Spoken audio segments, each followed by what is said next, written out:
Greetings, I'm Laura Puccia Valtorta. Welcome to episode 18 of my podcast, B is for Bisexual. This story is called Inverness, and we are reading part 1 today. A valued listener, just like you, has suggested that we should expand the wild boar story to include part 3. I'm working on that, but today we need to concentrate on our character Inverness, who finds that her life is filled with both science and magic. Joining me in the reading are Marco Valtorta, the computer science wizard, and Dante Valtorta, our son.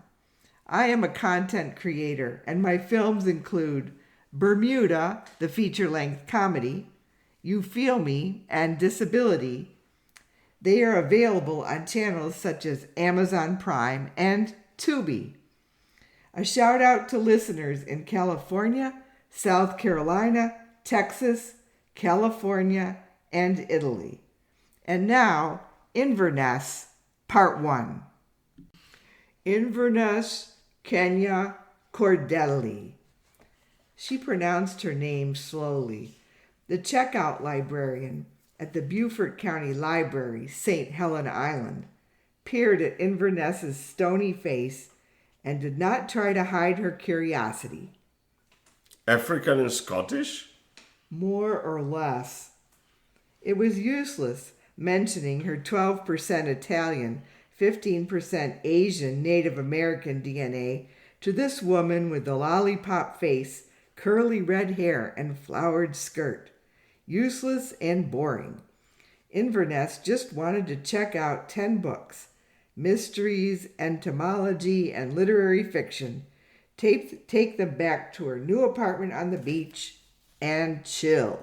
Irish and Spanish, said the checkout lady, jabbing her finger toward her own chest. This explains nothing.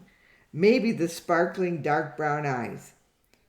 Flamenco becomes river dance? The lady at the checkout counter wrinkled her forehead, puzzled. Inverness tried relating. I was a librarian too for many years. Must be pretty busy with all the school children around. Not really. Today's a Thursday. I just moved here from Ohio. Need to get a card. Inverness's last job as head research librarian had been the best one before she got thrown out for speaking the truth. Latinx, please define it. Does Pope Francis fall into this category? He did, of course, because he was born and grew up in Argentina, and there were so many people of Italian origin who lived there. But it would take a turn of mind, the medieval magnitude of convincing people that the earth was round rather than flat, to erase from the human psyche the false and destructive concept of race. That job in Ohio had ended after 10 years. As a public research librarian helping the homeless, the graduate students, the 5th grader working on her study of ostriches, the retired medical doctor writing her PhD dissertation on microloans, she was content. Before an eager job seeker came along, the son of a state senator. He'd wanted Inverness's job, and so they had asked her to leave, discarded for not following the crowd. The beach was where she was living now, Harbor Island, South Carolina, where she'd bought a 2-bedroom condo. It was marginal in more ways than one. A barrier island, a bird sanctuary, a changeable pile of sand. The scorched red beachgoers mainly ignored her. Luckily, there was a library less than 10 miles away. The library was situated on a beautiful flat road that seemed to melt into the marsh.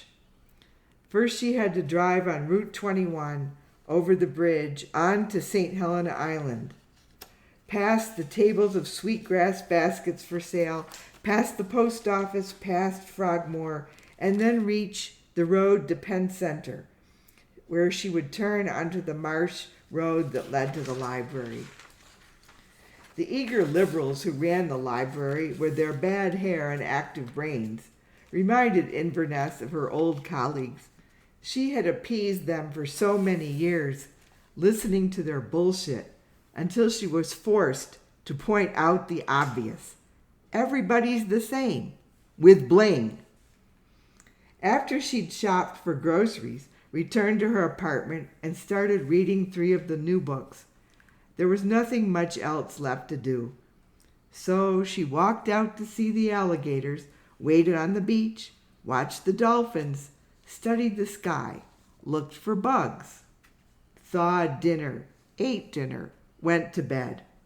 It was October, bright sun, light breezes, the most beautiful time of the year at the beach, arguably, but there was nobody around to argue with her about it. Just birds, sharks, and sea pork.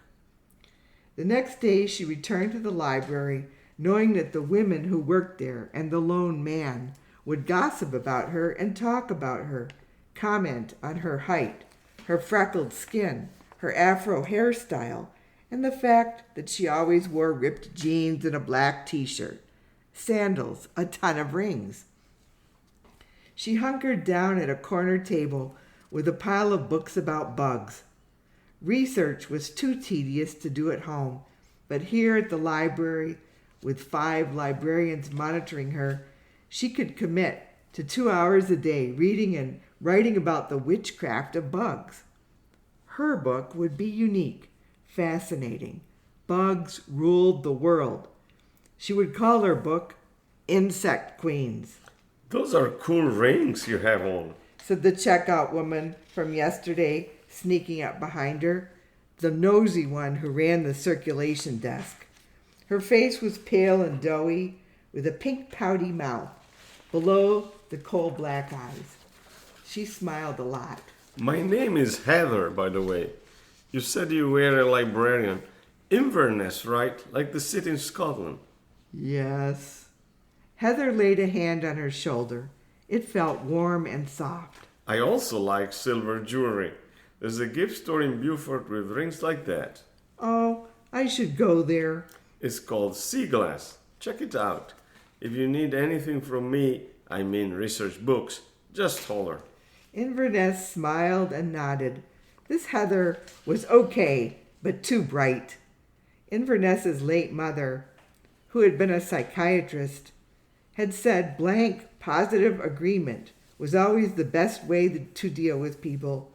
Just smile and nod, Vernie. Smile and nod.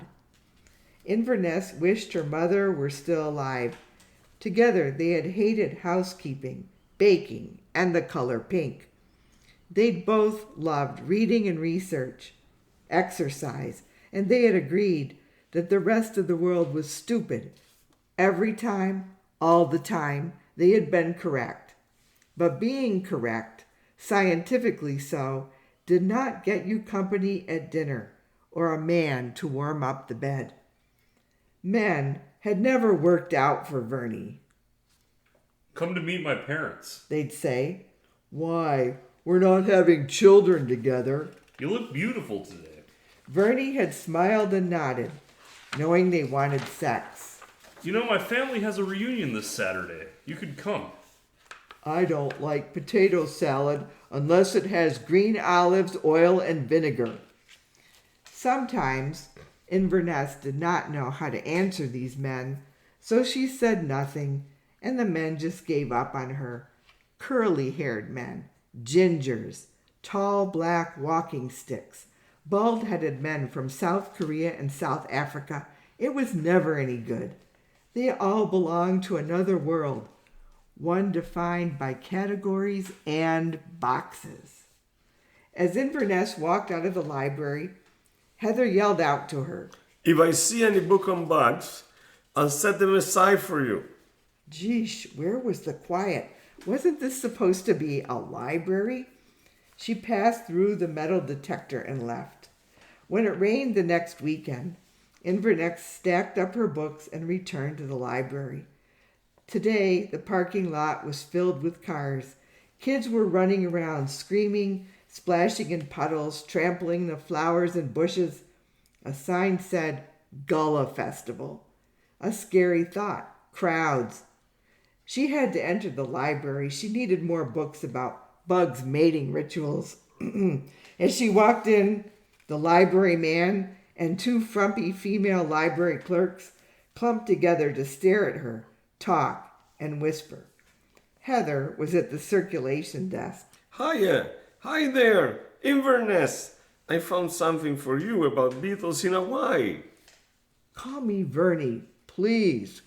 She leaned in closer to the desk so Heather would lower her voice. Really, Inverness is okay too. Heather pushed a couple of books her way. Surprising how many people write about bugs. Her voice was still too loud. Bugs are everywhere. That's why. We're having a festival today. It's kind of horrible. Heather rolled her eyes. Yeah. Inverness deposited the old books, picked up the new ones, and headed toward the research tables. A thin brown man was sitting in the basket nature nest close to her research table, weaving something.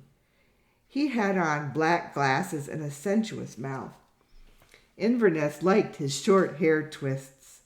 The man looked up and smiled. I'm sorry, am I in your way? Inverness stared at his hands. He was using a nail for weaving. You know, we have a festival today about the local Gullah culture. Okay. You can come in, sit by me, even though I must be smelling like Magellan. It's been such a long morning with all these kids yelling at me, and the air doesn't work right. Inverness tried to enter the nest area and join this man, but the man, seated on a bench, was surrounded by a clear aqueous membrane, like a caul, an inflated balloon, or the skin of a jellyfish. When she poked the barrier, it indented and sprang back. Inverness glanced around.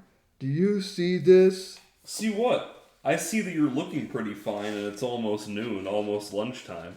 I see your beautiful hair and your t-shirt. You got any money for lunch? Yes.